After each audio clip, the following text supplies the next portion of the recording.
variety of different positions throughout different local communities throughout, Colorado, California, Washington State, around the world. So she's going to talk to us about if you found your job, the dream job, how do you keep the job? What are some of the basic skills and tools that you need to be able to keep the jobs and to be successful at that? Jennifer enjoys going on nice long hikes and she enjoys traveling, especially with her puppy dog. So is the screen sharing working here? I'm working on it. Okay. There we go. Perfect. All right. Beautiful. Looks like you're going to presentation mode. I'll let you take it on, Jennifer. All right. Well, hello, everyone. I have a bit of a cold, so my voice is kind of shot, but hopefully you can hear me. The hardest thing about doing the virtual sessions is I can't see you when I'm presenting, which is lame. But I'm happy to be with you this afternoon. I'm glad there's still some of you hanging tough in this snowstorm. So Connie asked me to do a presentation, and I love the title, How to Keep Your Job Without Losing Your Sanity. And I thought about that, and really a lot of it is sort of self-reflection, right? And we can be very hard on ourselves. And what are some of the professional skills that we need to have to make sure that we stay sane and that we're doing the right things in the workplace? Because there's a lot of stuff that happens in the workplace. And Connie, if anybody has questions, you just have to interrupt me because I can't see anything. I'm the finance director with the town of Monument. My career path was a city manager. So I was a city manager in California and Washington State before I retired. And then I joined Monument about 1.5 years ago as their finance director. So I'm having a great time and appreciate not having to work with elected officials anymore, or at least as directly as I used to as a city manager. And this is one of my favorite things to do, is sort of share my challenges over the years and things that have worked for me. So I hope that you find this useful as you move forward in your careers. So have you ever questioned to yourself, is it me? Like, why is this situation so hard? Am I the problem? What am I not doing right? Like, why can't I work well with this team? What is the issue? Is there something I can improve? And I think that's part of the self-reflection, but it's also part of building skills to make sure that you do work well in the work environment. Because we all know, like, there's people we really enjoy working with, and then there are some people we don't enjoy working with so much, right? And so we want to be one of those successful people. We want to be one of those people that people enjoy working with. They want to be on your team. They want you to be part of their team. And so that's kind of what we're going to go through today. So a couple first questions. So what guides you? Like, how do you go to work every day? And when you think about your commitment and your value and what you're putting into the work that you're doing every day, do you work well in teams? Like, do you like being part of the team, or do you like to be more by yourself? Or do you find that in team environments you struggle? Do you hold yourself accountable? So when you're assigned things, are you holding yourself accountable? And if you lead a team or a department or whatever, are you holding others accountable? Are you ethical? And what are your values? And so these are some of the building blocks we're going to talk about that are hopefully going to give you some tools to be especially successful in the workplace. So what is teamwork? Well, it's a process of individuals working together towards a common goal. It's initiating the right pattern of collaboration inside and outside of groups that need to get work done. And what's really interesting is how much more complex teams are today. And today's a perfect example. Some of us are virtual, some of us are there. We're assigned to many different teams. We're separated by space and time. We're in office and we're remote. And so, the old days of, being assigned to one team and having that team and you're all there and you're all in the office is very different than it is today. And so we need to even be stronger in our teamwork skills and be able to work well with others in an even more complex environment. So why is teamwork important? Well, in a survey, 79% of people who quit their jobs cite a lack of appreciation as the reason. And so you can see investing in your team, being part of a team, is part of employee retention. People want to be appreciated. They want to feel appreciated. They want to feel like they're making a difference. Then over half of employees state their jobs are relying on collaboration and teamwork.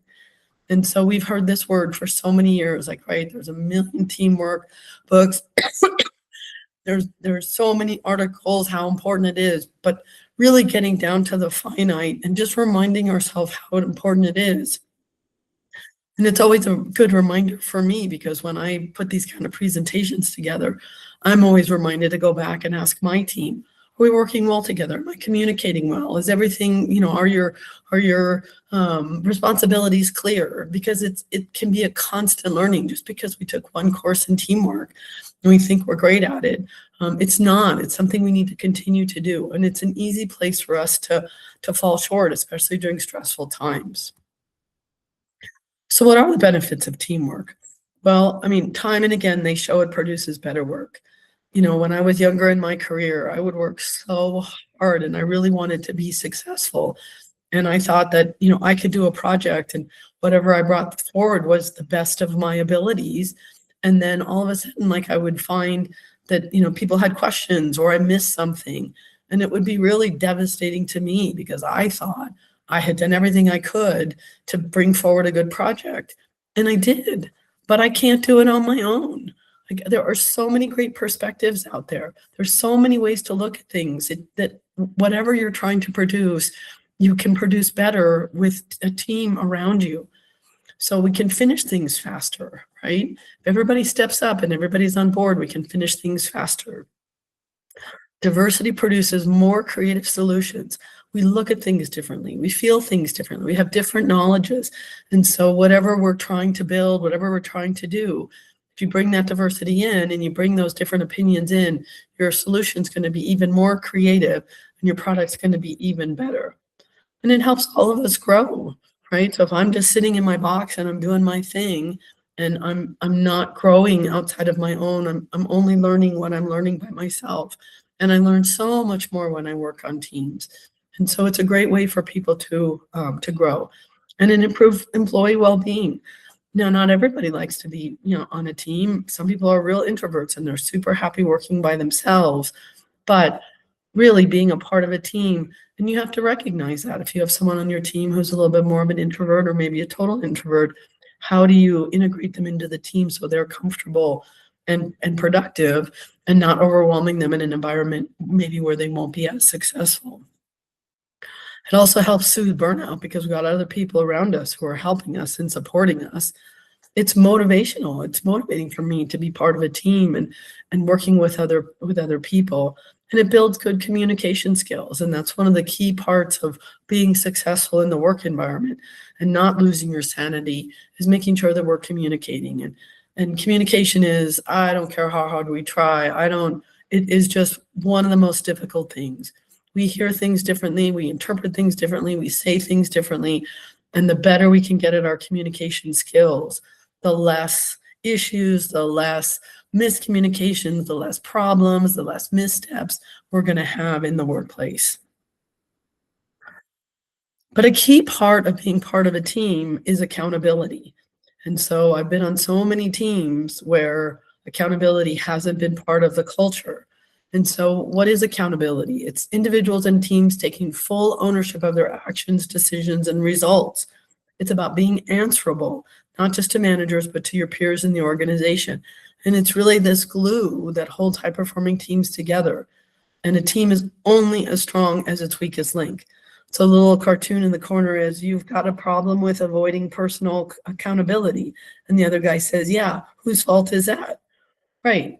So if I was there, I'd ask you all, have you been on a team where someone hasn't stepped up and there's been somebody and the person running that team isn't holding that person accountable? And so what does it do to your morale? It's like, well, why should I work so hard? Why should I try so hard? Like, if you're not going to hold that person accountable who's not stepping up, and we have to step in and work even harder, like, why should I work that hard? And it really can destroy teams. So how to achieve accountability as a leader? So thinking about these things when you're leading a team, it's clearly defining roles and responsibilities for each team member, right? So everybody knows what they're doing, and you set measurable goals and expectations for performance. We have regular check-ins. We encourage open communication, but I'll tell you, you've got to be firm in addressing underperformance. It will absolutely destroy your team. It's really tough when everybody's working so hard and that one person is just not stepping up. And it affects your ability to be successful. It affects your project. It affects your ability to make deadlines. It's brutal. And so finding that courage to be able to hold those individuals accountable is absolutely key to top teamwork. And when people feel they're not appreciated in the survey before, on the couple slides before, ultimately that's why people leave. It's like, look, I worked really, really hard, and Joe Schmo over there is doing nothing, and he gets the same pay, and we're all getting recognition, and he didn't do diddly do. And so, you know what? I'm out of here. Like, that's not the kind of team environment I want to be a part of. And so you lose people because you're not appreciating them, and you're not holding the others accountable, and they don't feel appreciated. And so we want to recognize and reward achievement. And of course, we want to support and provide training to anyone on the team who might need some. So what are the challenges with accountability? I was really surprised when I saw this statistic. I was just sort of, it really flabbergasted me, because I've always considered myself one of the managers that hold people accountable. It's just really important to me because I've been under so many poor managers who didn't hold people accountable, and affected my work, it affected my morale. And I always said that I wanted to be the kind of leader that holds people accountable. And so I was stunned when I saw this study that was done. 82% of managers have no or very little ability to hold their team members accountable. I mean, I'm just stunned by that. And then 90% of workers believe senior leadership needs to improve their ability to hold team members accountable. I mean, it's such a problem. Like, how can that be? And so really, if you want, yeah. Jennifer, is that because people aren't measuring? What, you don't have to answer that. I don't know the answer. I just like, because it's hard. So holding people accountable is really hard. It takes courage, and it takes guts, and it takes a lot to hold people accountable, and it's a lot easier. Can't it be done objectively? It doesn't have to be subjective. But even then, even if it's objective, people don't like critical conversations. They don't like providing feedback. They would prefer to avoid those hard conversations and just ignore it, or do the work and put the rest on the team, than actually getting face to face with the individual, starting to hold that person accountable. It's really hard for people to do that. It's kind of shocking. Conflict, and so the avoidance is what keeping us from improving. Yep. Because it's hard, right? I mean, I've been in so many positions. I came to a city where the assistant city manager was a total disaster.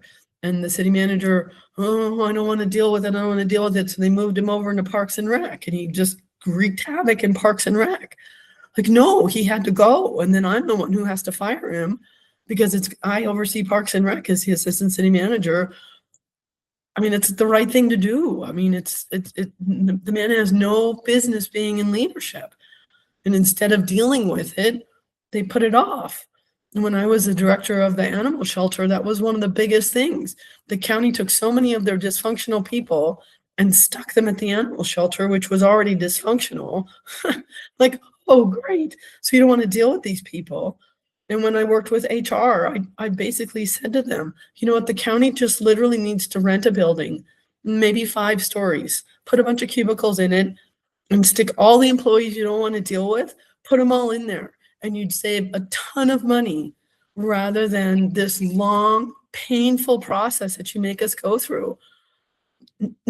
It's right. I mean, yeah, they didn't appreciate that, by the way. But it's this avoidance. And so it's easier for people just to be like, okay, I don't want to deal with that. That's a great question. So what happens when we don't hold people accountable? Well, there's no task prioritization, right? You can see the list. The blame game starts. We start missing our deadlines.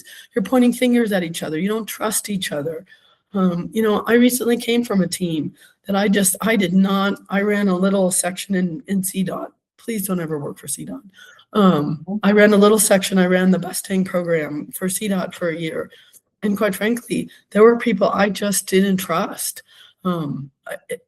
I I just didn't. And it affected my performance. It affected my ability to be successful.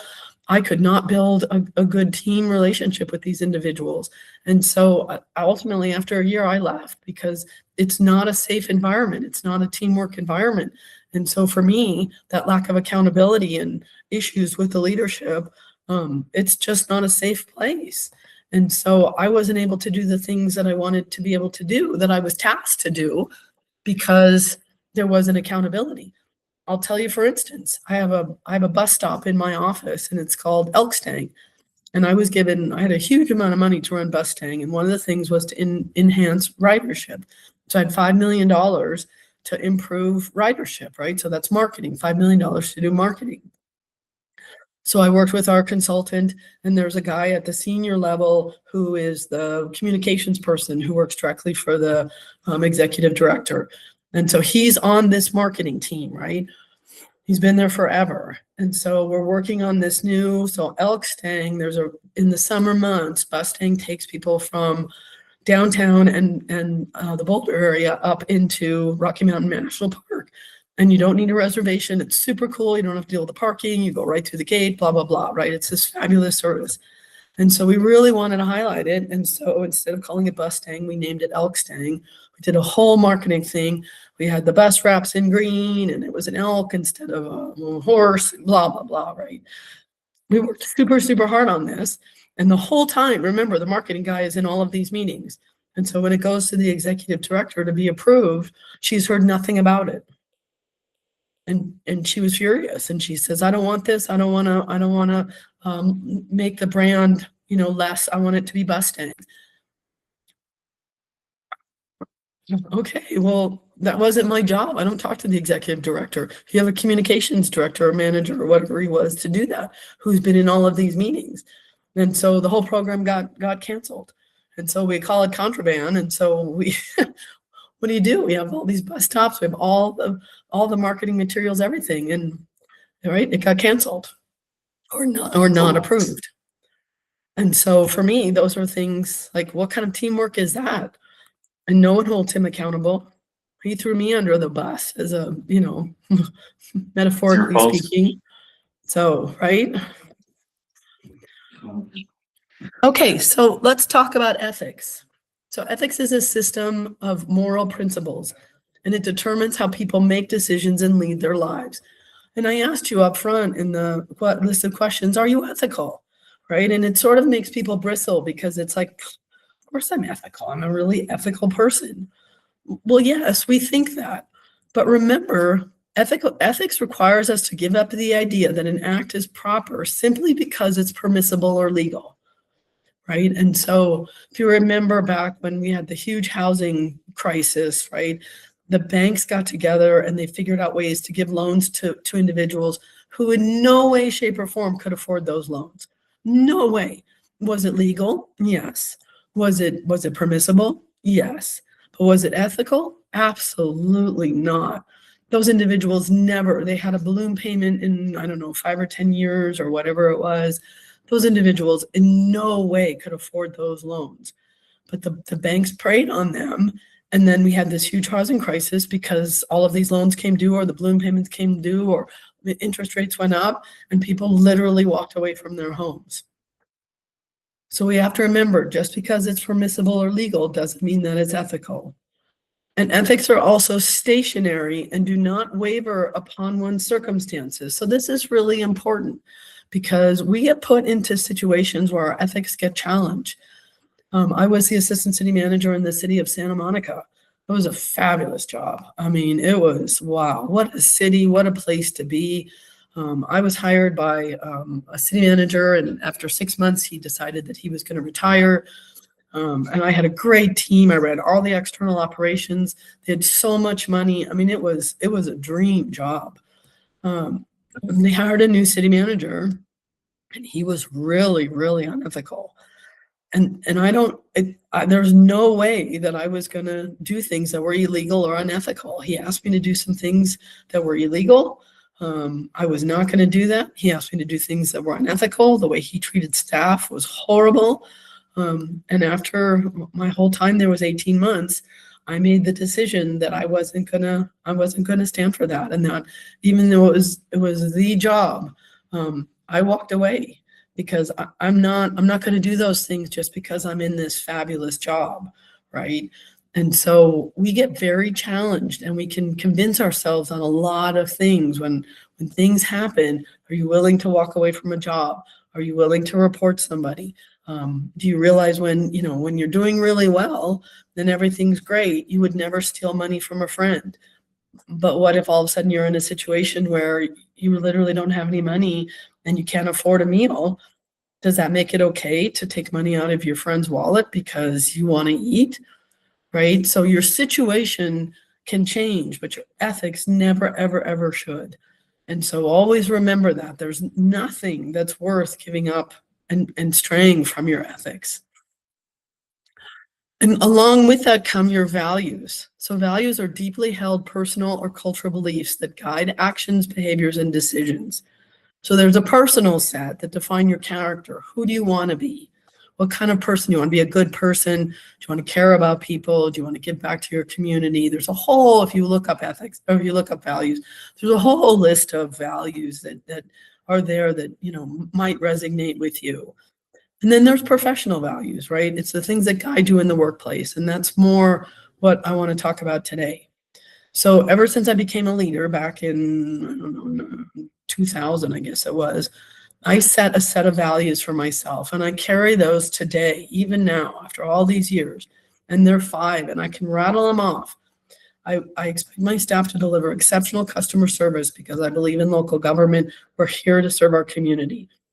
Teamwork. I always want my teams to work as a team. There's a lot that goes into that we just talked about. It's a complex word, but I expect teamwork on my teams.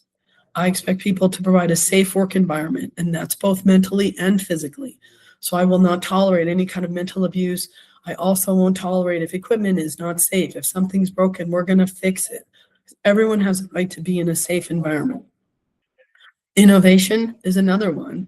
And the reason I have that is because I want my teams to feel like they can be innovative. And by having that as a value, it messages to them, go ahead, be creative, do something different. Then if it falls apart and it's a disaster, I'll take responsibility for it. And if it's a success, you'll get all the credit. But I want you to be innovative. I want to be creative. And if you've ever been in an organization where innovation is not supported, you'll physically see people start to pull in, right? So if Josie over here tries something new and she gets in a lot of trouble for it, what happens to the organization? The organization's like, holy cow, did you see what happened to Josie? Like, she tried this new thing and it went really bad. I'm not going to do anything like that. I'm just going to go into my little shell and I'm just going to do what I need to do. I'm not going to be creative. On the other hand, if Josie does something and it's a bust and I take responsibility for it and we learn from it, then the organizations and my team's like, oh, okay, I get it. That's okay, right? It was a total bust or a partial bust, but we're moving forward. And so that's why innovation is so important to me, that I want people to know that I have their back. And for me, the 5th one is ethics. You can make the best decision with your education, your knowledge, your gut, try to do the right thing. And if it goes bad, I got you, right? I got you totally. But I will tell you that if you make a decision that's unethical, right? If you lie to me, if you do something, you steal, you do something unethical, we're done. Like, there's no place for that on my team. And those have been my 5 values for, almost 30 years now. And they're very, very important to me. And they guide me as a manager, as a leader, as a person. They guide my decision making, right? And so these values are very, very important to me. And my team knows that. And they also know that I have their back, right? If they're doing the right things. So super, super important to me. So I'll give you an example. I think I have about 30 minutes, maybe with some time for questions and discussion. So I'm going to give you an example. When I was the city manager in St. Helena, I came in, shared my values. I had this great team. I did have one person who was not a team player. She thought she was this princess. She was the librarian. And we had a small local library in St. Helena. And it was very supported by the community.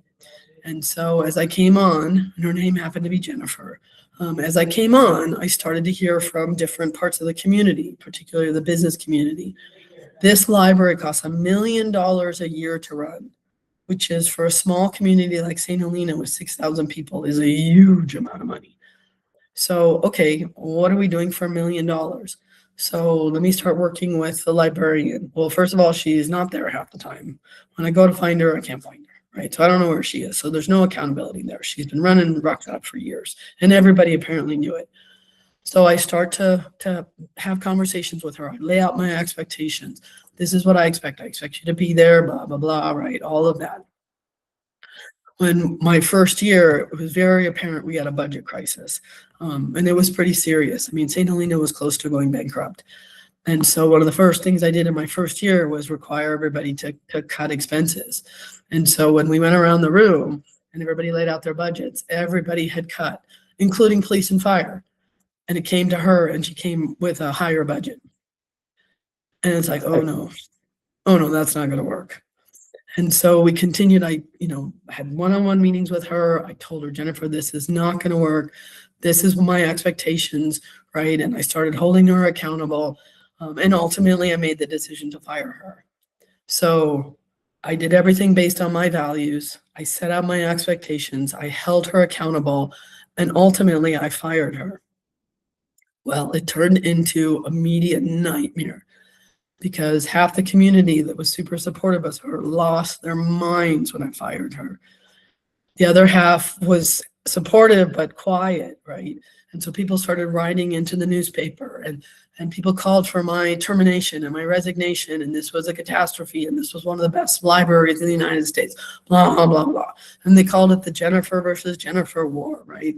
And I have 5 council members, and this is pretty much a shit show. And that's my first city manager assignment. And so one of the things that guided me through this was I never wavered from my values and my ethics, right? I did everything that I treated her the way I treated everyone else, right? I was very methodical in my communications with her, my accountability, my expectations. I was never cruel. I never treated her in a way that was inappropriate because I've had so many bad managers. I never wanted to treat anyone the way people had treated me. And so I stood tall and I stood strong, and my council supported me, and we weathered that storm together. And it's because I never wavered, and there was nothing that anybody could pin on me because everything that I had was so concrete and everything that I had done was so solid. They even did a public records request on all of my emails. And they were solid. I mean, there were some things that were misinterpreted and blah, blah, blah, but they were solid. Like there was nothing in there that could have been terminable, cause for termination. I was never inappropriate. I was never unprofessional. So it was a very difficult time for me. And ultimately I came through it just fine because I did it the way that I knew was right. And I never wavered from that. And so those things are really important, right? And so that's why this is sort of hopefully a good sort of summary of how to keep your sanity at work means really working well together on a team and self-reflecting. Am I the jerk on the team? Am I being difficult? Am I the problem? I would say I was a little bit of the problem in CDOT because I just really, the culture did not fit me. And so I sort of became a non-team player because I didn't trust people. And so that wasn't the right place for me. And so my self-reflection was, after a year, this isn't the right place for me to be where I can be successful and thrive and feel safe. And then to accountability. How do we get things done? We get things done by holding each other and ourselves accountable. Am I the weak link? Am I the one that's not following through? Am I the one who's not getting stuff done or ignoring or pointing fingers, right? So it's that mirror. And then what are my ethics and my values? And am I making sound decisions based on those things? Because when you do, and you have your values and your ethics in place, those guide your decision making. Should I steal or not? Should I do this or not? Should I treat this person this way or not? Right? Those values are your compass, right? That guide your decision making. And so if you have those things in place, that can be a really successful and sane career for you. Thank you for tolerating my voice. I'm happy to answer. I'll stop sharing. I'm happy to have a discussion or talk or anything that you all need. I know the crowd's getting smaller and smaller. Appreciate you all hanging out there while the storm's coming down. We haven't considered otherwise yet. Oh, Yes, any questions, anything? Yeah, thank you. Jennifer? any feedback? I'm always happy to take feedback. Was this helpful? Was it enjoyable? Was it boring? I take all feedback. Excellent presentation. Thank you. Oh, Jennifer, I good. definitely have questions, Okay, go for it, Nathan. but I always have questions, so forgive me. On ethics values particularly, does it help? I mean, you are concrete about them.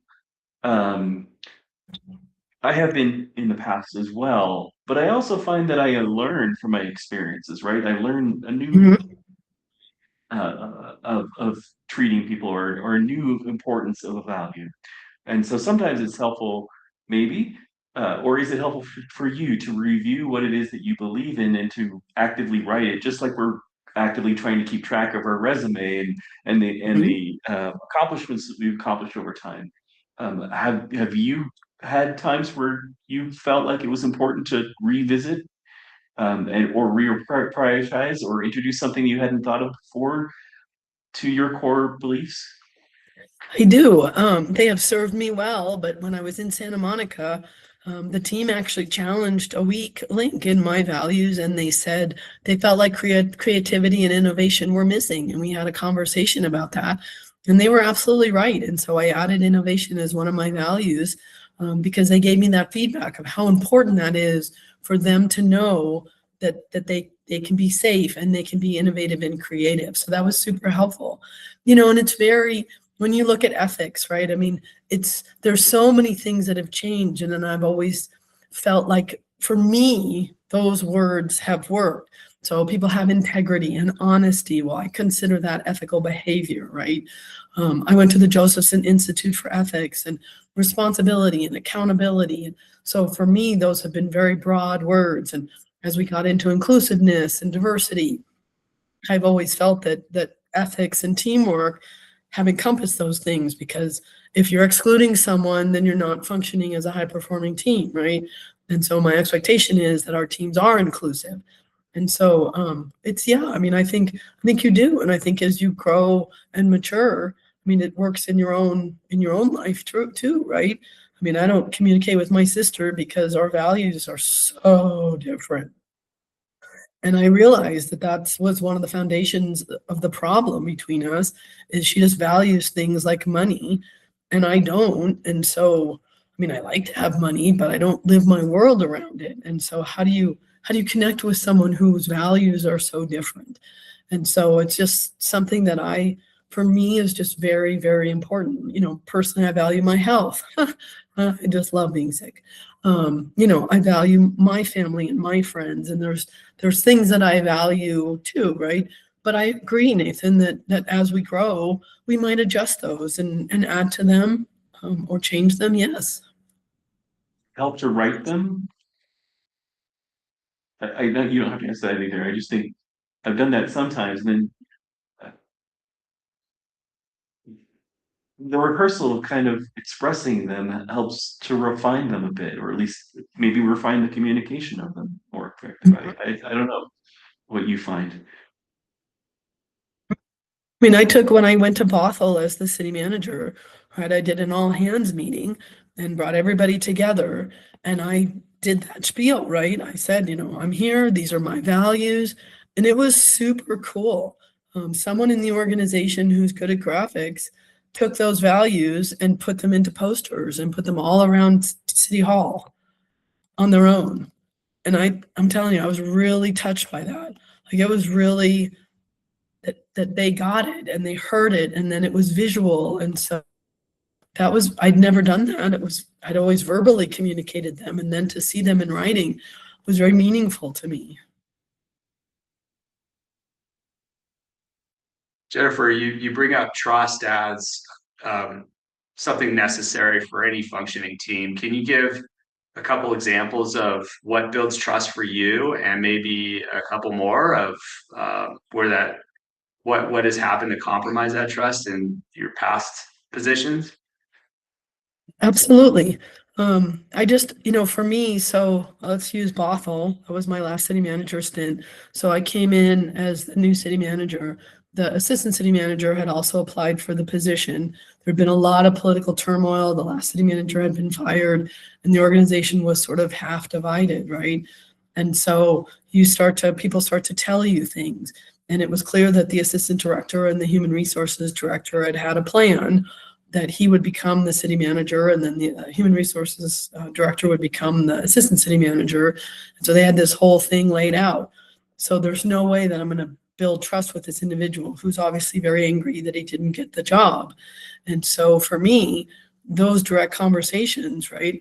Of course, they deny it and blah, blah, blah, and whatever. And so, it's really having, okay, how do I build this team? How do I have this trust? And so one of the things was both of those individuals needed to go. And I'm a very strong leader. It's just my style, and it's served me well over the years. And I pretty much put it out there. And I need people on my team who I can trust. And so he quickly started applying for jobs. He got a job, and then the human resources director also got a job. And so I was able to bring in my own people. And so that's part of that, right? That communication and that building, and sometimes that's what it is. It's building your own team. And then I brought in an assistant city manager who I thought she was up and coming. I had met her at some conferences and things, and I just thought she was going to be a star. And she really, really struggled in the position. She and I had very different visions of what the position was supposed to be. And we started out really well. And then the trust between us just really started to falter because I got frustrated. I kept trying to communicate what I needed. It wasn't what she wanted to do. And so then she would do what she wanted to do, but that's not what I needed her to do. Right. And so that trust broke down really fast. And within the year, I had let her go, which was just heartbreaking.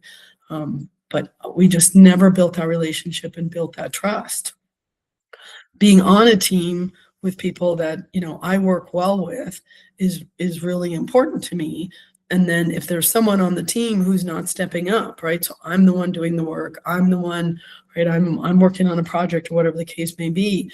And this person just keeps coming in and isn't stepping up. That's really hard for me, especially now that I'm not in the town manager position, right? It's a very different position for me. I'm a director now. And so those are some of the new things that I'm grappling with is, okay, I'm not in charge, but I'm being impacted by dynamics of a team. How do I manage that? And so trying to open that communication, trying to build that trust. I just keep working at it. But one of my defensive mechanisms, right, is to kind of keep a barrier up and only go so far with an individual I don't trust, because I just can't, right? I can't put myself out there that far because I'll get burned, and that's not okay for me. I'm not sure any of those were super helpful, but it's just sort of some of the experiences that it's just really important to me. That was a good response. Thank you. I think experiential is the way to go because, I think I've learned more from my sad experiences than my happy ones, and that also Absolutely. it's probably what has informed me more about what it is that I really value, and makes it more concrete so that I can be prepared for the next. I know why I value that.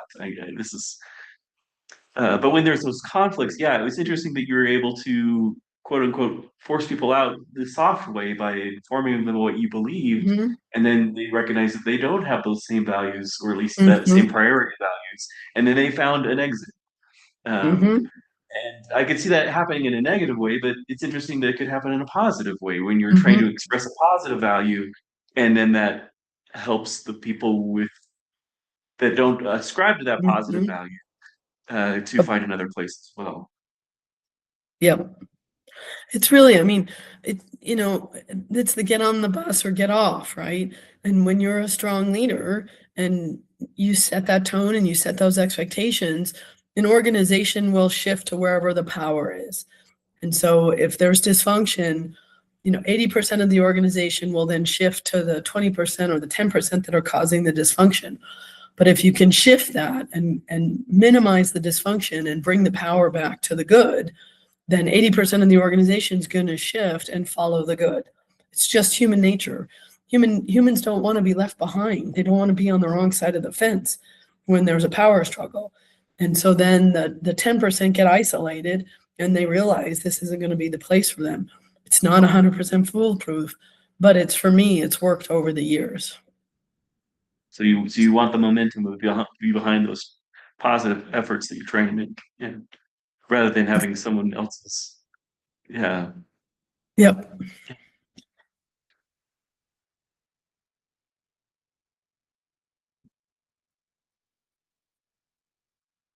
Yeah, I really appreciate that experiential view because I want to learn from people's sad experiences. I don't want to have to learn myself if I can help it. And if we could collate all the information that we've gained from our experiences, we'd be better prepared and be able to positively impact people for good. Yep, that's exactly right. And that's, when I was young in my career and I went to conferences and workshops like this and people stood up and just talked about how amazing they were, it was like, oh, that's not helpful. Like, yeah, you're amazing, but that's not helpful. I don't know how you got there. I don't know. So I always promised myself when I got the privilege to do workshops and lectures and stuff like that, that I would always share the hard stuff because that's how we learn. Right? It's not from all the fabulous successes and I built this building and I did this and whatever, right? It's, oh my God, I tripped and I fell and it was really hard, but I got back up and I'm okay.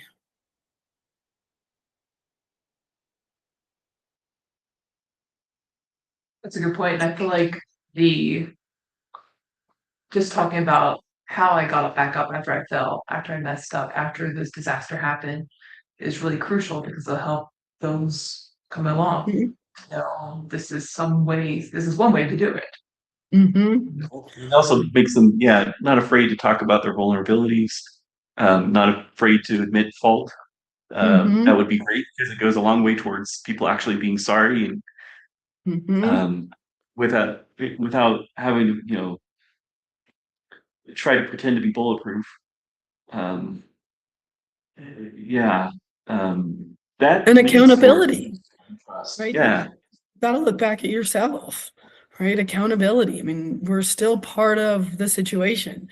What happened in Santa Monica, there's something in my personality that he didn't like, right? And so we didn't fit well. And he did things that I couldn't deal with, I wouldn't be a part of. And so I'm still part of that equation. And so just looking at myself and making sure that I'm making good decisions and I'm comfortable with what I'm doing. Could I have done something different or better? So that's important too when we go through. It's not, right? I mean, the whole librarian thing, yeah, there's certainly things I could have done differently. And if we had more time, it's even more complex than that, but it's okay. But I made some decisions and I stand by those decisions, but they didn't quite go the way that I thought they would, and circumstances changed and blah, blah, blah. And so I learned from that, right? And I learned to be strong and I learned again why I was successful and how I was able to, face my team. It was a really hard time, especially for my team. I'm like, oh my God, I always want my team to be proud of me and I'm being slandered in the newspaper and blah, blah, blah. And so tough times. Yep.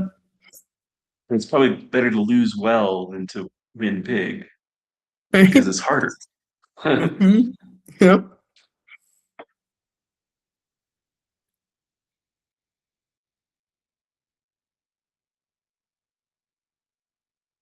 I think it just makes me think of, there's a lot to learn. Mm-hmm. Yep. Always self-reflecting, always learning. Yep. Can you hear that? The barking? Yeah. Yeah. No. No? Okay. Somebody wants in. All right. Well, I'm glad that my voice held out. Thank you for tolerating the squeakiness. Appreciate that I had the opportunity to share this with you. Yeah, thank you so much. Any other last questions, thoughts, anything like that before we let Jennifer scoot? Online? Vanessa, Jennifer's the only other person other than Connie and I. Vanessa was here this morning. I think she's just listening in the background while she can. Yeah. But yeah, I'm not gonna drive in that weather. No, good for you. All right, well, thank you so much, Jennifer. All right. thank you. All right. Thank you. Yeah. My pleasure. Yes. Thanks, Jennifer. So, now it's just question answers, discussion, open discussion, and we can do as much as that we want, or we all hit the road and get out of here before we get stuck. So, but thank you so much for all coming and participating, adding to discussion. I feel like it was a really helpful day, and it's been really, yeah, a lot for us to think about, things that we can work on, hopefully doing better. So, yeah. And reach out to Nathan Rye if you want any contacts of, talk to Emily, or you need to talk to one of, we're gonna talk with Jennifer or something like that, or any of the other folks that joined us today. Yeah, thank you. Thanks for hosting this. I got a lot of, I think, good takeaways from it. Not all necessarily just GIS related, so which is good. Yeah. Yeah, thanks again. This is good. It was really nice meeting everyone and in person. Thanks, Vanessa. And I'm glad to hear you got home safely, Vanessa. I'm Yeah. sorry you're at home. We hope we can get home safe too. Yeah, the highway was interesting for sure.